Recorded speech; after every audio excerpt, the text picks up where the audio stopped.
So mauning isa sa atong estudyante diri mga gaw, si Jomar Gualna.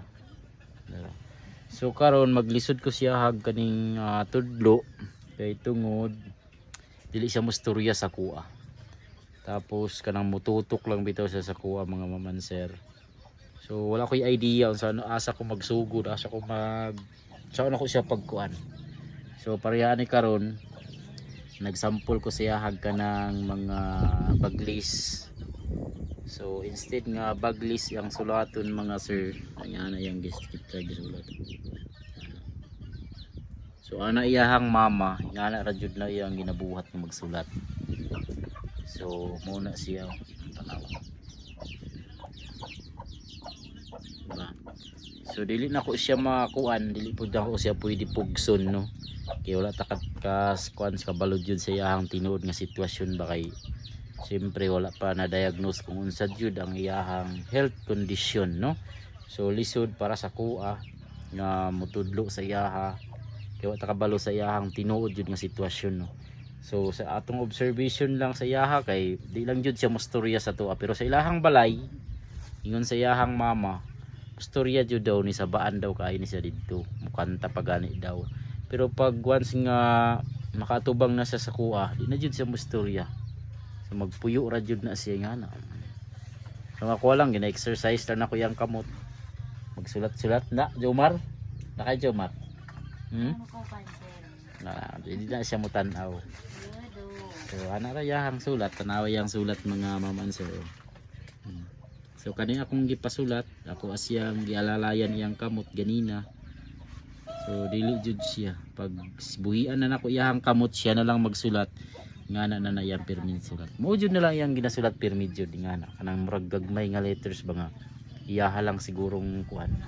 Una-unan niya nga mo nang mga letters no. So lisod kaayo siya mga ma'am answer kay wala ko kabalo kung asa ko mo ano sa iyaha dayon. So ingani na midugay na mi nag-uban ani nga bata.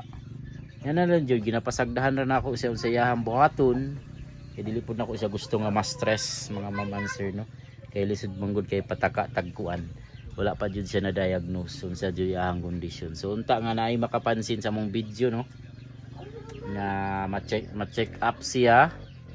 Tapos mabalaan na to unsaon jud ang pangalan sa iyang kondisyon no para makabalo taon saon nato siya pag tudlo asa nato siya agion dapat asa nato siya alalayan mga ma'am answer. So parihaan no.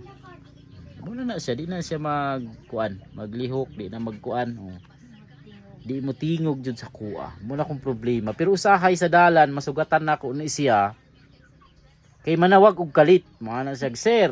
Maana ka sir o magbisaya pa jud sa kuha. Pero pagka na magtudlo nami magklase nami di jud siya musturya sa kuha. So muna akong problema no unta nga nay makapansin nga mga doktor or mga nurse mga expert ani nga mga kuan. So puhon ta kaluyan sa Ginoo nga kuan siya no ma-check up siya no para mabalaan jud nato unsa jud ang pangalan sa iyahang kondisyon. Tapos gatulo po diyahang laway mga mamanser, di niya mapugman, di niya makontrol, sige tulo iyahang laway pero makalakaw siya. So mura na ginaobserbahan lang ako sa ginaanuhan lang ako siya pakuris-kuris lang, pero kanang basa kanang pangsulat jud sa pangalan dili pa jud na mo makaya kay dili man jud siya mo kuan sa ko mo storya nya dili pud na siya mo sunod sa akong ipabuhat sa iyaha.